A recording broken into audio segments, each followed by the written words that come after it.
ibibigay ito sa kanya kung hindi niya kakayanin.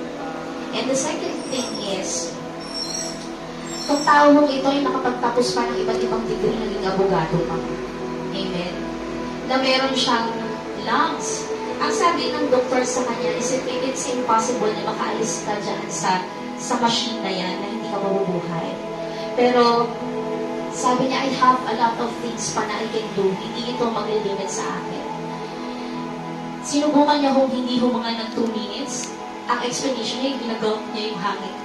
Hanggang sa nakasanayan niya. And dumating sa point na more than an hour, 2 hours, kaya niya nang wala doon sa lung machine. And what he told the interviewer is that, I just enjoy the struggle. Amen? Totoo naman po, hindi ba? Pag tayo ay may mga problema, pag hindi natin siya masyadong pinapansin, mas nalalampasan natin ang hindi natin namamalaya. Amen?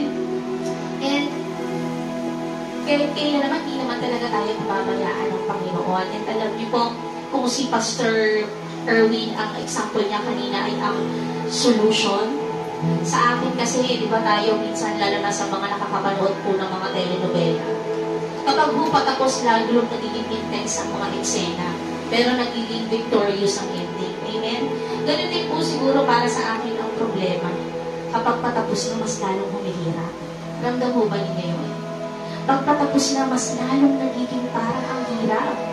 Pero imagine, like po din pag kami hong mag-asawa yung nagkakaranas ng gano'n, lagi namin sinasabi sa sarili namin na, where would we be without you, God, in our lives? Siguro kung isipin natin, kung wala ang Panginoon, matapos kaya natin yung problema. So, salamat po sa Panginoon na patuloy po tayong sinusustain sa lahat ng ating mga pangangailangan. And at the end of the day po, we make, wrong decisions in our lives. We make wrong choices. Pero hindi tayo para, i-criticize one another. We are here to be a blessing to one another. So let's all just hope and pray that our lives may be a blessing to one another. May we all be blessed to be a blessing. Amen? So ngayong araw po, ano po ba ang nais natin? Ang nais natin ngayong araw ay mapapurihan ng ating Panginoon, ang mapapurihan ng ating Diyos na masalangit, ang isang paghin at itaas ang kanyang ngalan. O Diyos, ang nais ng aming puso at itaas ka sa Panginoon. Nawa ay patuloy namin, O Diyos, na maranasan, O Diyos, ang iyong presensya sa lugar na ito, aming Ama, simula hanggang katapusan, Panginoon.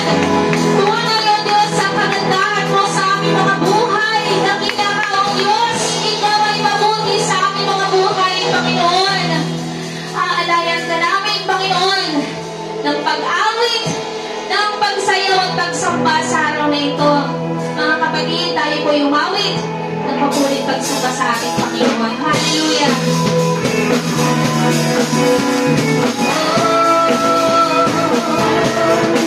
Praise the Lord! Hallelujah.